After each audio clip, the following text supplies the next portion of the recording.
Coming up on Philosophy Talk. Who has a right to tell you what to do with your own body? This tobacco product contains a drug called nicotine, which is addictive. If it's my body, shouldn't I be the one who decides what it's okay to do with it? If I had my way, I would say it is just as addictive as heroin or cocaine. Does the government really need to protect me from myself? While I am smoking cigarettes, I am not downing a bottle of scotch. So, looked at from that point of view, it's a health tool. Smoke, smoke, smoke that cigarette.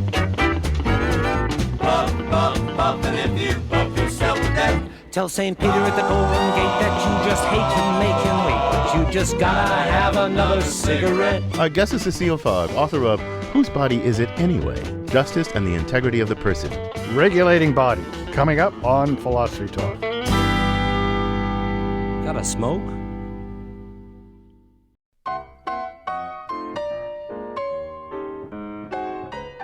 Welcome to Philosophy Talk, the program that questions everything. Except your intelligence. I'm Ken Taylor. And I'm John Perry. And we're here at the studios of KALW San Francisco. Continuing conversations that begin at Philosopher's Corner on the Stanford campus. That's where Ken and I teach philosophy. Today, regulating bodies. Ken, nobody has a right to tell me what to do with my own body. That's obvious. Not even the government. It's my body, after all. I can do with it whatever I please. But, John, there are mandatory seatbelt laws, prohibitions against prostitution, laws against the buying and selling of human organs. All that involves regulating the body. You see something wrong with that? Well, I do.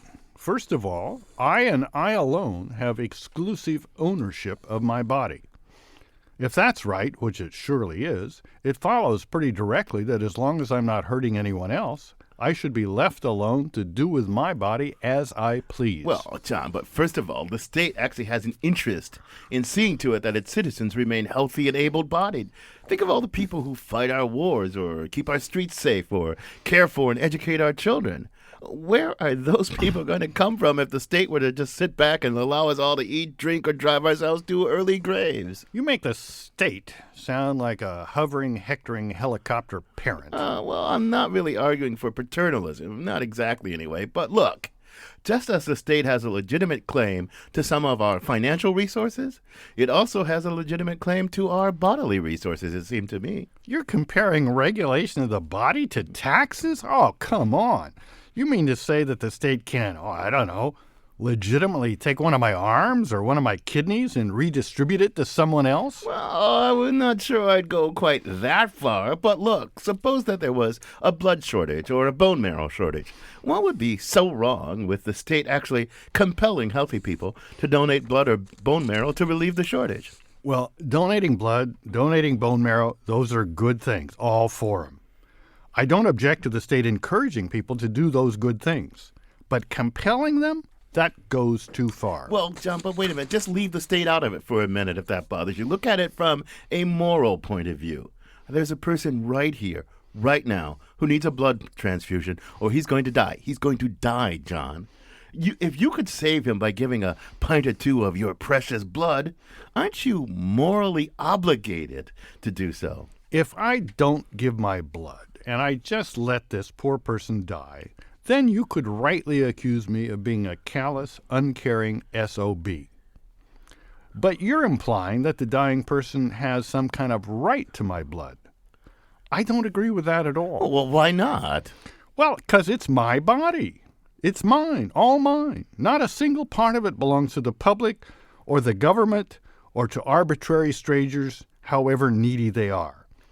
If so, no one else ever has a right to any part of it. I think you're trying to back me into a corner. You're trying to get me to deny that your body belongs exclusively to you.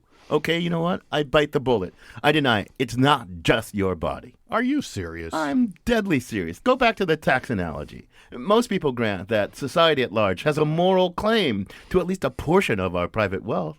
There's a tricky question about how much. I mean, clearly it would be wrong to tax people into poverty. But as long as taxation leaves people with sufficient wealth to live flourishing lives, society seems perfectly within its rights to demand, not just to request, John, but to demand that we all make financial contributions to the common good. Well, so there are limits. You're at least saying that just as the government can't legitimately tax us into poverty, it can't legitimately violate our basic bodily integrity. That's part of what I'm saying. That's why neither morality nor the state can require that I give up one of my arms, say. Yeah, but you're also suggesting that as long as the basic integrity of my body is preserved, I can be morally, maybe even legally, required to give up, quote, excess bodily parts, at least if doing that increases the well-being of others. John, you've got it exactly right. And to carry the analogy a little bit further, think of estate taxes. Just as we confiscate the estates of the wealthy dead, at least part of them, for the common good, maybe we should confiscate the bodily organs of the healthy dead for the common good, too. The healthy dead. Interesting concept. Well, Ken, I'm not sure I agree with any of this. But you've convinced me that it's maybe not so simple as I thought to say exactly who owns how much of my body and just why. There's some interesting things here to talk about. And to give us even more to think about, we sent our roving philosophical reporter, Caitlin Ash, out to a city that's trying to regulate its citizens' bodies. She files this report. In Richmond, California, City Councilman Jeff Ritterman says soda is killing people, or at least it's shortening their lives. Obesity, type 2 diabetes mellitus, hypertension, premature heart attacks, premature strokes, and cancer. That entire cluster is now definitively linked to the intake of sugar-sweetened beverages. Ritterman is trying to get voters to pass a penny per ounce soda tax. The tax could be used to pay for nutrition classes and swimming lessons for students to help reduce obesity. A third of our Latino students, a third of our African American students are obese, and another 20% are overweight in each group. If we do nothing, those children will die young.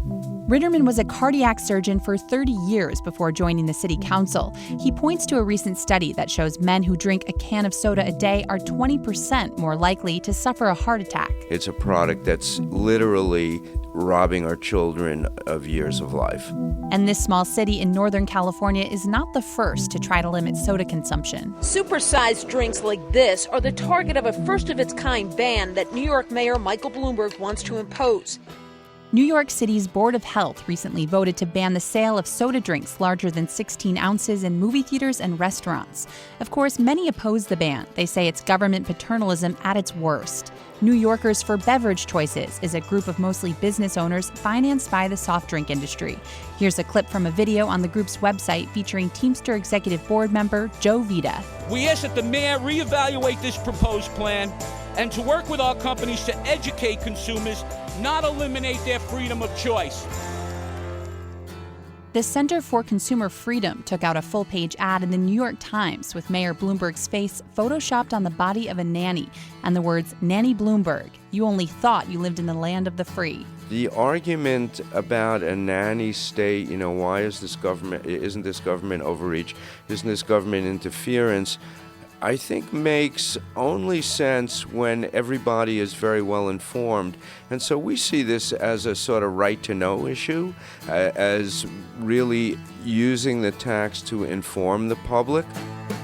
Ritterman says we aren't really free in our choices anyway. Poor residents may not have healthy shopping options close by and affordable, and the soft drink industry spends a lot of money to make products appealing. So in a sense, this is counter-advertising, and it's really aimed at just making people healthier. We have nothing to gain here but making the people of Richmond, and particularly our future generation, healthier. Ritterman believes the tax will change behavior in a way a public education campaign cannot. And he believes government not only has the right, but the duty to protect residents from soda. If the children in Richmond who are overweight and obese now are not successfully intervened upon, they will not be in a position to coach the Little League, to teach the Sunday school, to do the myriad of volunteer things that any community needs to develop the cohesiveness that builds community. So in a way, the residents of Richmond, California owe it to their city to stay healthy, and Jeff Ritterman is making sure the city holds them to it. For Philosophy Talk, I'm Caitlin Esch. Thanks, Caitlin, for updating us on the soda wars from New York City to the People's Republics of the East Bay. I'm John Perry. With me is my fellow Stanford philosopher, Ken Taylor. And today we're talking about regulating bodies. We're joined now by Cécile Fabre. She's a professor of philosophy at the University of Oxford. She's author of Whose Body Is It Anyway? Justice and the Integrity of the Person. Cécile, welcome to Philosophy Talk. Thank you. Good morning, good afternoon, depending on where you are. Hi, Cécile. Hi. Look, the topic of your book is itself very original. I don't think it would occur to most people, or even the most philosophers, to raise the question of who owns our bodies. So tell me, what first led you to ask that question and then to write a whole book about it? Well, my mother has always given blood 2 or 3 times a year for as long as I can remember. She also thinks that after death, all the parts of her body should be given to people who need them. So I kind of, grew up, with that view that it's absolutely the right thing to do. So when I became a professional philosopher, I thought, well, maybe I should try to argue, for that view. So that's how I got into this, really. So then tell us, or maybe you already have, but expand on it. Who does own my body? Me? Society at large? Needy strangers? The government? So I think you own your body, but you don't own it fully, not completely. In some respects, for certain parts of your body, those who need those parts as a matter of life and death have a claim to it. Wait a minute. Slow down here. We'll get into why they have a claim to it. But it just seems obvious and intuitive that I own my body. I mean, there's 2 possibilities. I am my body. Most philosophers think that I am not my body, but this psychological continuity thing, I am the person. The person's not identical with the body. But the body belongs to the person who occupies it in a special and intimate way. I don't own John's arm. I own my arm. You don't share that intuition? No, I don't share that intuition. Suppose you walk down the street and there is a puddle of water and a baby is drowning in that puddle of water. The only way to save the life of the baby is to lift the baby out of the puddle. You're the only person who can do it. Now, do you think you are morally obliged to do that? Well, I think it would be a darn callous thing not to do it, and I think I should do it. Maybe I am morally obliged, but why does that show the baby? That doesn't show that the baby owns my body, does it?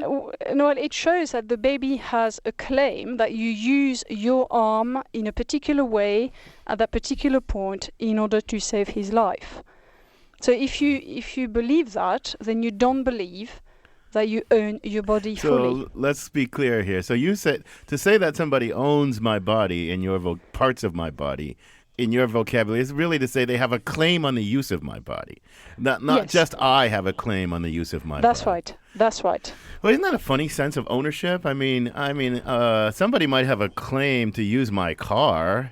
Because suppose it's the only way that we can get somebody to the hospital and all that. They have a temporary claim on the use of my car, but that doesn't mean they own my car after they use it to get this person to the hospital. It goes back to me. It's rightful and so owner. Yeah, and so I agree. And the same with your arm. Once the baby is rescued, you regain a claim to the use of your arm.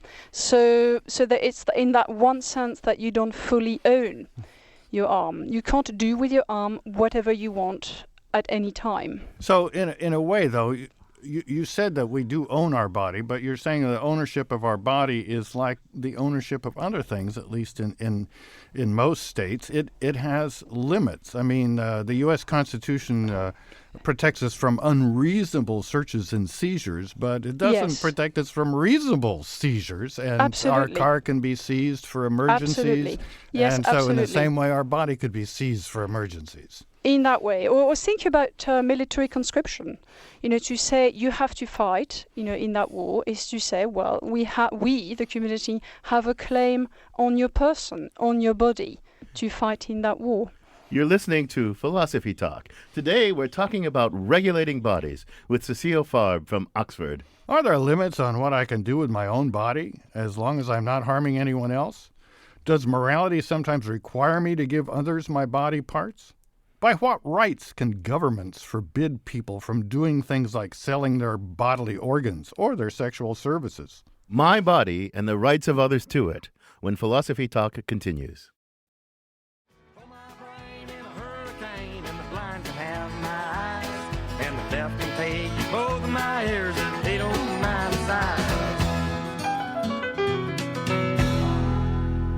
We're talking about how much control we should have over the fate of our very own bodies. I'm John Perry. This is Philosophy Talk, the program that questions everything. Except your intelligence. I'm Ken Taylor, and we're asking to what extent we own our own bodies. Do others have any moral right to my bodily parts or bodily services? Or am I master of my bodily domain? Our guest is Cécile Fabre. She's the author of Whose Body Is It Anyway? Justice and the Integrity of the Person.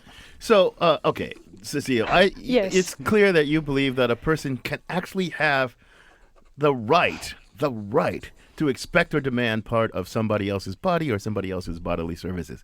Where would such a right come from? Well, I think we have a right in general, within certain limits, to receive help when we need it, particularly as a matter of life and death.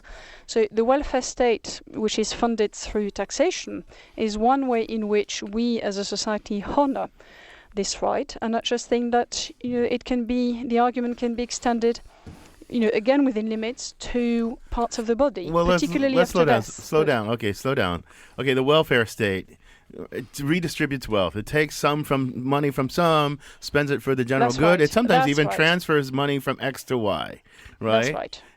But money is not like intimately connected with my person and my being. Money, I can have an excess of money that's far more than necessary for my flourishing.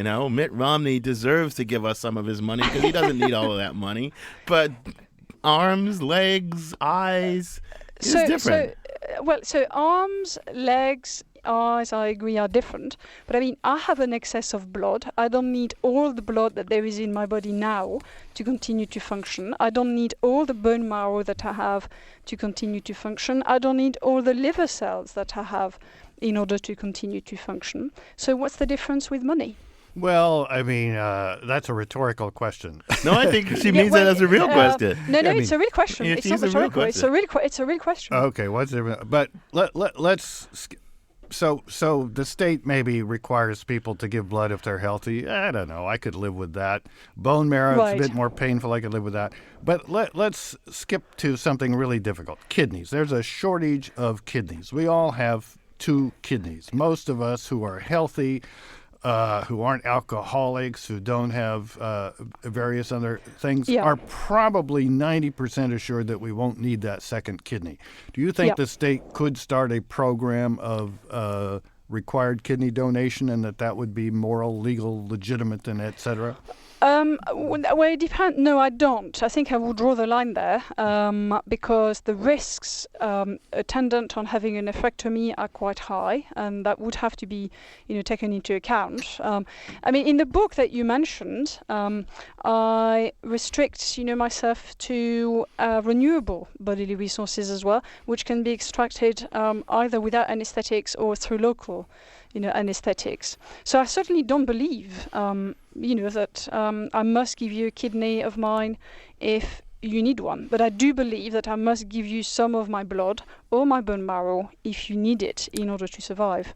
That's my view. Okay, so just as the state can't take more than 14% of Mitt Romney's wealth or more than 25% of my wealth, it can't take my kidneys. I'm relieved. Well, right. So you mean the analogy with taxation quite seriously. I'm not even sure you mean it as an analogy. The argument that supports tax schemes, you think that very argument supports, as it were, redistribution of excess bodily parts. Is that right? Yeah, that's right. And that's because I simply don't see what is different in a morally relevant way between money on the one hand and the parts of our body such as blood and so on the other hand. But I also think, to be even more controversial, that after death we simply do not own our body. So after death I must make my kidneys available, my liver, my heart, my lungs, my corneas, and so on and so forth. So I just want to draw an analogy between your view and what I understand to be Ayn Rand's view. Right. Because you both see this strong analogy between our ownership of our own body and our ownership of the wealth that we come by. But where you do a modus ponens, she does a modus tollens. Explain what that is. You say just as our wealth really belongs partly to the state and is for the use of others, so is our body. And she to Yes. oversimplify, no doubt, as what is a subtle body of work, says, just as nobody has a right to my Yes. body or any of my bodily parts, they don't have Yes. a right to my wealth and Yes. the things I accumulate. Yeah, no, that's very interesting. So I agree with her that, they are analogous, but I do very firmly believe in taxation. I'm not prepared to give up on that.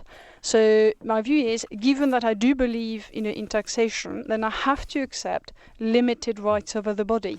You're listening to Philosophy Talk. We're talking about regulating bodies with Cécile Fabre from Oxford University. Alex in Palo Alto's on the line. Welcome to Philosophy Talk, Alex. Hi, thank you very much. How are you guys doing? Okay. Hi. What's your comment or question? In making a point a few minutes ago, I believe it was the gentleman who had said, and this was further to the point that the state already has a claim on some of your property and the body is somewhat analogous to that. You had mentioned that somebody could take use of your car in the case of an emergency, and then after the use of the car goes back to you in ownership.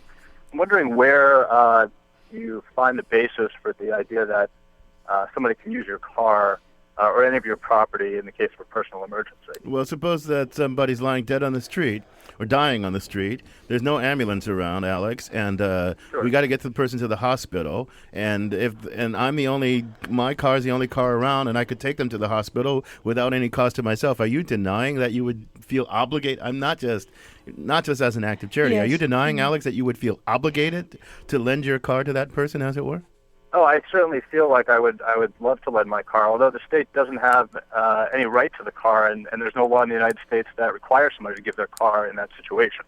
Well, that's certainly true. Cécile, what do you think about that? Well, Thanks, Alex. so that's interesting. So I suppose the question is this: Alex, what do you think about requisition of property in general in cases of extreme emergency?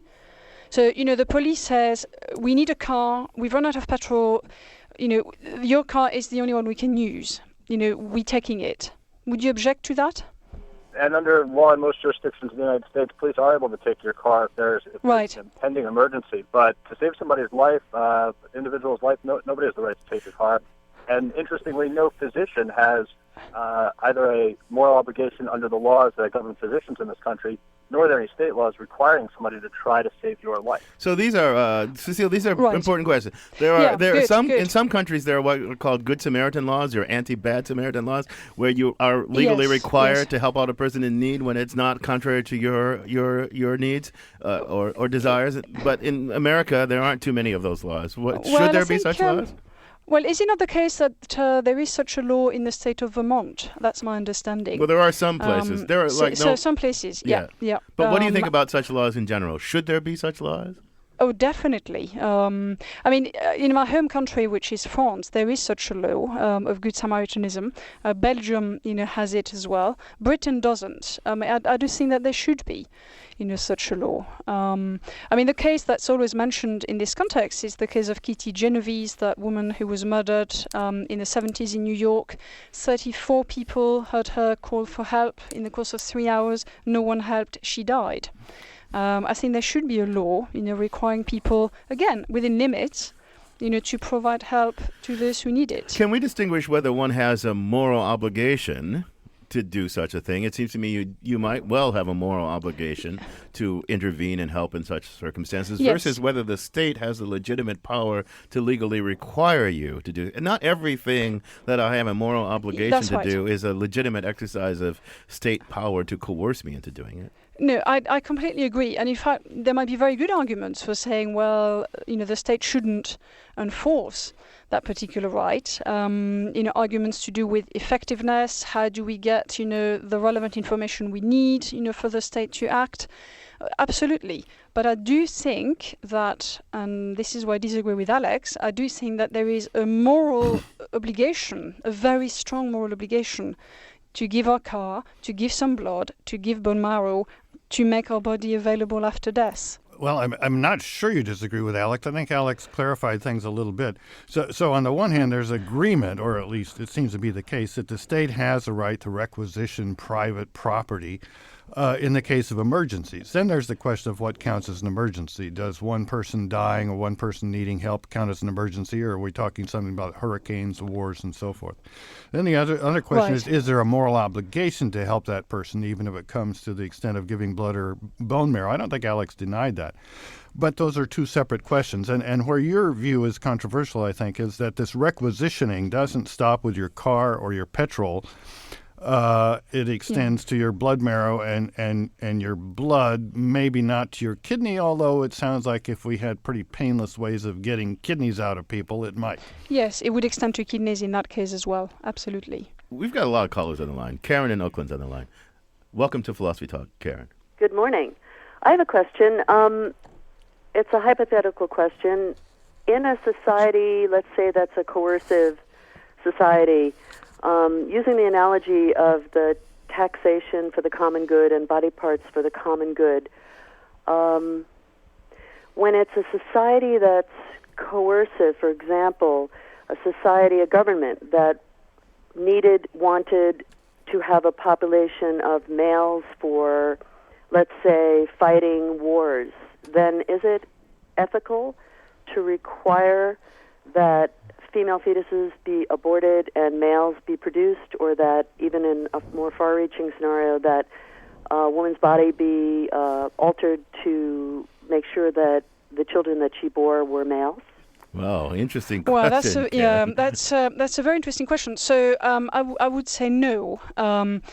But I don't see the inconsistency between saying no to your question and saying yes to blood, and bone marrow. I mean, to intervene on women's bodies in the way that you've just suggested, let alone to abort, fetuses, is very different from asking people to once a year go and give blood to remedy shortages. What about another kind of disanalogy? So women's bodies have, let's call it, uses that male bodies don't. Women can bear children. Women could, I suppose, rent out their wombs, but the state, I think, that doesn't criminalize it, but it doesn't let it happen. What about that? Yeah, well, that's interesting because, I do think that commercial surrogacy should be permitted. I certainly think it's morally permissible to do it. And in fact, I also think that prostitution, should be legalized. So it's not as if I think that we don't have certain important freedoms of our body. We do have important freedoms, but we still must give blood, bone marrow, and so on and so forth on a regular basis. So, as far as I recall, you don't really discuss abortion in your book. No, I don't. So I want to return to that, though, not the question of forced abortions, but just the question of abortion. Now, there's a lot of issues that raise an abortion, so why don't we just stipulate, for the sake of argument, that the fetus is a human being, right, and otherwise entitled to rights. No one has a right to kill it, but somebody might argue, along with Judith Thompson, that a female has a right to remove that live human being from her body. What's your position on that? Because let me press it a little bit. Let me press it. Because look, if the state has an interest in that fetus, and if the state has some ownership of your body, can't the state, as it were, commandeer your womb for nurturing this fetus that it has an interest in? Kind of a good Samaritan. Yeah, right. What about that? Yeah, good. So don't forget that I do say that there are limits to what we can expect people to do, for the sake of others. Now, pregnancy and childbirth are very risky activities, as it were, or conditions. And it seems to me that this is where the risk, to the mother, the simple health risk, to the mother of carrying on with the pregnancy and giving birth, would be too high. I don't think you can expect, people to actually do this. So again, I can say that on the one hand and keep my position on blood, bone marrow, liver cells, and posthumous divesting of organs on the other hand as well. You're listening to Philosophy Talk. We're talking about regulating bodies with Cécile Fabre. We'd love to have you join this conversation. Michael from Richmond's on the line. Welcome to Philosophy Talk, Michael. Hi. One of the things that we need to take into account here is the difference between living in a society in which rights have been created to protect us from a state that we don't trust, and the possibility of living in a genuinely democratic society where money and previous power doesn't influence those decisions, where we might trust the state in a whole different way. And that comes into mind when I think about the fact that the state today claims, and most people accept, the right to take our whole body and put it into a war situation, to draft people now into an army when there's an emergency situation, and to literally make us lose our lives for the sake of the collective, which we might be in favor of in one situation, in a situation where we lived in a genuine democracy, and not now. But what I want to ask is, in relationship to that, is where does the right of individuals to control over our bodies come from? We don't create our bodies. Our parents do. Our parents couldn't do that without the larger social order providing food, medicine, etc. Even as a child, we are only able to survive because we live in a social order that provides us with food and caring of a variety of sorts. Yeah, well, I think that's very interesting. So if the view is, well, we're not really responsible for the fact that we have a body, so, how can we even begin to say that we earn it, then I'm somewhat sympathetic, to that view. That's how I, understand the question. But I would want to know. Yeah. But I mean, so what I want to ask, this particular caller, is whether he thinks that we have any control at all over our body, and it's not clear to me what he thinks. Yeah, I want to have control as long as I can't trust others to share that control with. When I live in a class-dominated society in which the government, or the we that we're talking about, is not a democratic one, doesn't respect the rights of all people equally and treats people unequally, then absolutely I want to fight for that so-called right, whatever that means. Right. Yeah, we get it. In general, your view is that my body isn't fully mine to control and so forth. But in the kind of states most of us live in, where people don't just get drafted in order to protect from invasion, but to go invade other people, they don't have that right. But the problem isn't that they don't have the right because they don't have a right to my body being the state, but because they're an irresponsible state that's doing stupid things with my body. You're listening to Philosophy Talk. We're talking about regulating bodies with Cécile Fabre from Oxford University. What is the role of the state and the law in regulating bodies? Does the state have any business at all in preventing me from commercializing my own body? Should the state confiscate the organs of the healthy dead in the same way it confiscates the estates of the wealthy dead? Or should we be free to donate or not donate our organs as we see fit? We'll tackle these questions and more when Philosophy Talk continues.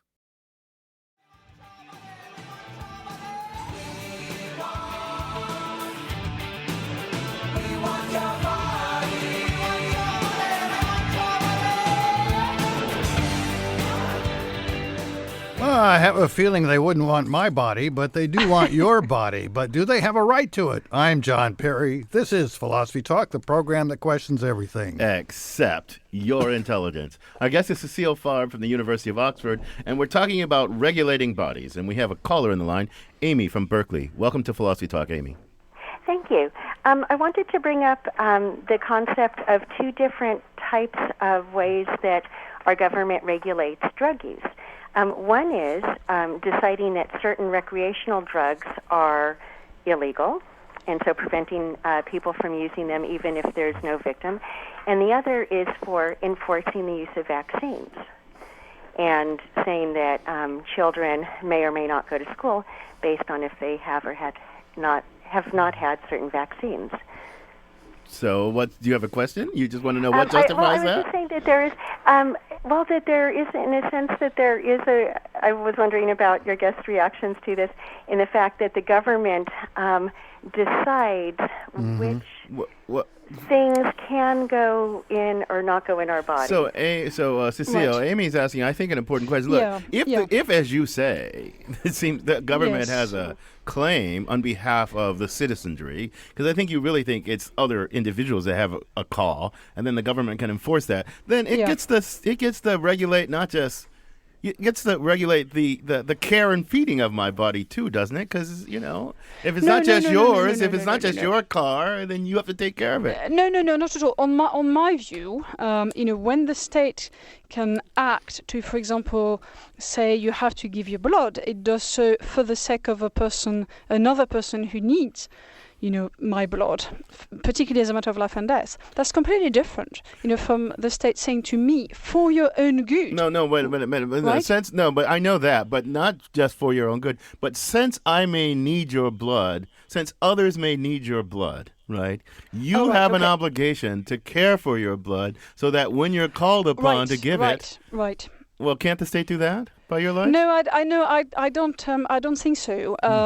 So, the state, for example, in my view, cannot force me to take on a particular job which is very high earning and therefore which will make me pay more taxes, for the sake of augmenting my contribution, to the state. Did you see what I mean there? I do see what you mean, but I don't know what the principle that stops the state from having such intrusive powers in your view. It seems to me that if you start down this line, you're going to have a very powerful state. This hectoring helicopter, how did you put it? Hovering, hectoring helicopter parent. What's going to stop the state from becoming a hovering, hectoring helicopter parent? Well, so I suppose to go back to an earlier caller, it would depend on which state, in which particular political culture, and so on and so forth. But if the view is as soon as you start walking down that line, you will never stop, then I disagree with that. What I'm trying to stake out, is a position whereby there are certain things that we ought to be able to do to our body. For example, taking recreational drugs. I'm not in favor of legislation against that, but there are certain things that we must do with it as well, which is, help others if we are in a position to help.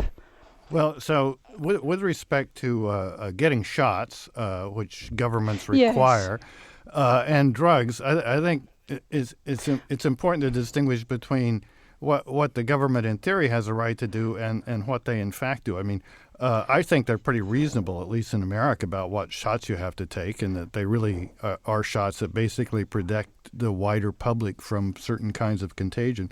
On the other hand, with respect to drugs, there's just, it's bizarre. I mean, you can't smoke pot, but you can drink Coca-Cola, which is probably worse for you. Yes, no, I agree. There are presumably certain drugs that meet the criterion. That is, if you take these drugs, you will be a public menace. Maybe crack cocaine is like that. I don't know.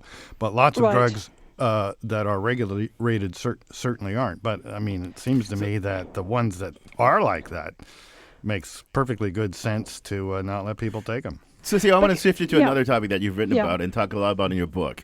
Confiscation of the bodily organs of the dead. Some people think just as I can leave my estate to my children, I should be able to leave my estate to my children, so I should be able to leave my organs to whomever I want, or not leave them to anybody, or insist that they not be used. You disagree with that. Why? Yeah, I do. Well, first of all, I don't think that we have the right to leave our estate in its entirety to whomever we wish. I mean, I firmly believe in inheritance tax. And again, by analogy, I mean, I do think that, given the shortage of life-saving organs, we don't have the right to hold on, to our body in its entirety after we are dead. It's not useful, to us, that body after we are dead. And I don't see why my son has a greater claim, over the integrity of my body once I'm dead than someone has a claim to my kidney. Well, let me. But wait a minute. Okay, but wait a minute. Would you not? Suppose I want to be cremated rather than buried, and I put that in my last will and testament that I shall be cremated. Don't I? I mean, it seems right to respect that wish, and if it's right to respect that wish, it seems right to respect my wishes for my body after I'm no longer there to occupy it. Well, do you think if you were to say, I've got this enormous amount of money in cash in my safe, at the bank, and I want that pile of banknotes to be burnt after I'm dead? Do you think that would be right? That seems kind of an odd thing to say. You're a very good dialectician. It doesn't matter. You're like Socrates. You're trying to trap me well, here. that's the whole point. No, but I mean, would it be right, for society to say, okay, fine. I mean, that $3 million in cash, but it's his wish. We're going to burn it. But the money is a resource that does me no good. Oh, I see where we're going with this. That money is a resource that does me no good, but would do society a great deal of good. But my body is my own in a way that my money is not my own. But your liver doesn't do you any good after you're dead. So with the question of the body, I'm kind of sympathetic to the overall point of view. In spite of the persona I adopted in the introduction, but there's so many religious things that come in. I mean, they are absolutely. Some people think it's right to burn your body. Some people think it's your body must be kept intact and buried. There's feelings of indignity. I mean, I wouldn't mind people using my organs. Not totally. I sure want my body in an anatomy class. Right. So it gets complicated. Of course, well, it does. Of course, it does get complicated. But first of all, I can't think of any of the mainstream religions who would disagree with posthumous organ donations. That's point number one. Point number two, to someone who says, "But my religious beliefs require that I should be cremated intact," I would say, well, why should your religious beliefs matter more than the life of another person? Well, because religion is like the deepest beliefs you have and all that sort of stuff. I don't know. Religion's about individual conscience. We're having this big debate in the U.S. about just this very issue these days, about how much does religious conscience trump versus the government's views about what's in the collective interest. So let me be very controversial here. I mean, I do think that those beliefs are completely irrational, and I don't see why they should be given precedence again over the life of another person. That's the crucial fact that we must remember. We are talking about lives which will not be saved for the sake of protecting those beliefs. I want to underline one thing because it's not exactly clear to me how these two things of your view fit together. On the one hand, you're for the government being able to compel us to do things like donate blood. On the other hand, you're against the government telling us not to commercialize our body, like prohibiting prostitution or renting out your womb for surrogacy. How do those two views fit together? So one of the things I've said again and again is that there are limits to what we can be required to do, for the sake of others. So, I don't think that one should be forced to give a kidney or a lung or to provide sex for free, against our will. But there might be cases where we would be willing, to do it against payment. So cases where we are not under a duty to give might be cases where we are nevertheless willing to do it against payment. Okay, and is that clearer? That's clearer, but why is it wrong of the government to say you can't sell sex to this guy or gal? Why is it wrong? Does that violate something about my right? Yes, I think it does. I think it does violate a right that I have, to decide whether or not to treat my body as a commodity. I think that's an important right. It's a decision that only we can actually make. So I mean, I'm looking at it from the point of view of the prostitute here. So would this extend to selling my kidney and my blood? Yes, I think it would. I mean, take the case of kidneys. Why should it be the case that the only person in a kidney transplant who is not paid? Everyone is paid, the doctor, the nurses, and so on. Why should the only person who is not paid be the one who gives the kidney? Oh, no, good question. So you've got a very subtle view here that marries two things. I mean, on the one hand, I got this intuition, and you're challenging both of my intuitions. I think I started out with the intuition you shouldn't be able to sell your kidney, and nobody should tell you what to do with your blood. Now you're saying somebody should be able to tell you what to do with your blood, but you should be able to sell your kidney. So you're kind of going against the grain on both sides of your view, right? Yes, I am. Absolutely. I am. I'm very aware of that. But that's the fun of it. So compared to I mean, the European civilizations, including America, have a lot in common, but the French have always been more Rousseauian and the British more Lockean. And what does that mean? What does that mean? Does your view reflect that? If so, tell us what it means. Well, no, that's interesting because although I'm French, as I think you know, or would have gathered, I've been in England, for 20 years, and I became a professional philosopher in this country, in Britain. So I think my views do reflect, the more collectivist dimension of philosophy which you've identified, through Rousseau. But other strands of my view are more Lockean. They're more about, rights that we have against the state to tell us whether, for example, we should, sell sex or not. Right. The prostitution part of your view, the selling, commercializing, that's Lockean. I own this. I can sell it. The other part is I don't own it exclusively. The government can regulate it. That's more Rousseauian, right? Yeah. But I don't see, we many people tend to have that view in many other cases. So, in some countries, we have ownership rights of our house, but we do have to pay a tax, on it. So we can also sell our house, if we want to. Cécile, this has been an utterly fascinating conversation. Thank you. And I thank you for joining us.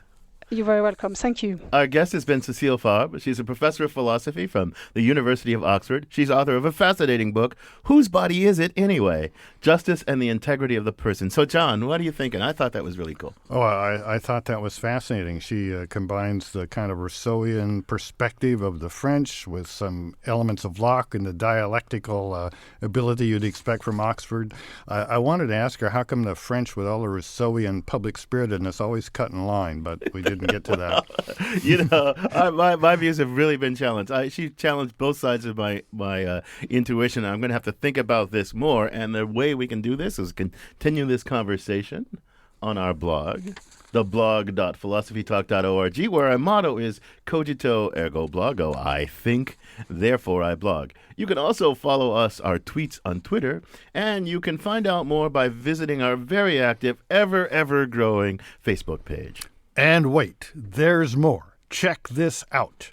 You can sign up to get the free weekly podcast of Philosophy Talk at our website, philosophytalk.org. And now, a fast-talking man with more than a kidney to spare, Ian Scholes, the 60-second philosopher. Ian Scholes. Pennsylvania Republican Representative Mike Kelly said at a press conference that August 1st, 2012 is a day of infamy right up there with December 7th and 9/11. Why? That's the day required by the Affordable Care Act that insurers must include birth control coverage without a copay. This is an attack on religion, ostensibly, because persons of faith who don't believe in it will have access to birth control against their will. How dare the government force us not to have children for free? In February 2012, then graduate student Sandra Fluck was not allowed to testify by Republicans in the House Oversight and Government Committee, so she spoke to House Democratic members about the importance of having insurance cover birth control. For this testimony, Rush Limbaugh called her a slut and a prostitute on his radio program, demonstrating the charm and wit that has made him so beloved to millions. And in June, Michigan State Representative Lisa Brown was barred from speaking during a heated debate over abortions after she said, "I'm flattered that you're also interested in my vagina, but no means no." House Speaker James Bolger said this constituted a rape reference, inappropriate in a legislative setting. Now, if you go back to the 60s, you might recall the burgeoning, the personalist political wave of feminism, consciousness-raising sessions, bra burnings, hairy legs, our bodies, ourselves, the joy of sex, the sexual revolution. Women began owning their issues and selves, as therapy speak has it today. Well, I don't own a vagina myself, but it does seem like certain cultural institutions and certain men are once again taking a proprietary interest in it. Women, though, are fighting back. Certainly, Naomi Wolf is leading a feminist charge to reclaim it with her book called Vagina, a Biography, which apparently is a personal journey. It contains the words tantric and goddess, also yoni. It all seems a bit 1970s to me, but maybe we need to go there again. On second thought, that would mean a revival of O Calcutta, a remake of Deep Throat in 3D, and a reissue of Everything You Want to Know About Sex But We're Afraid to Ask. But it may be too late. We're already moving backward to the future. Following her silencing on the legislative floor, Lisa Brown teamed up with two fellow representatives and playwright Eve Ensler to do a reading of the Vagina monologues on the Michigan State House steps. Take that as a warning. Please, patriarchal America, give women back their vaginas. Otherwise, the Vagina monologues will once again be staged all across the land. America does not need a revival of the Vagina monologues. Everybody who really needs to see it has already seen it, and I'm not convinced anybody really needed to see it in the first place. And do we want to see Judy Chicago's The Dinner Party in museums again? I rest my case. I gotta go.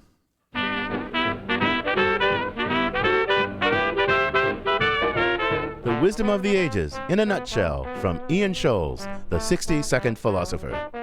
Philosophy Talk is a presentation of Ben Manila Productions and the trustees of Leland Stanford Junior University, copyright 2012. Our executive producer is David Demarest. The program is produced by Devin Strolovich. The director of research is Laura McGuire. Thanks also to Chris Hoff, Merle Kessler, Dave Millar, Jimmy Tobin, Corey Goldman, and Mark Stone. Support for Philosophy Talk comes from the Templeton Foundation and from various groups at Stanford University, the Friends of Philosophy Talk, and the members of KALW San Francisco, where our program originates. The views expressed or misexpressed on this program do not necessarily represent the opinions of Stanford University or of our other funders. Not even when they're true and reasonable. The conversation continues on our website, philosophytalk.org. I'm John Perry. And I'm Ken Taylor. Thank you for listening. And thank you for thinking.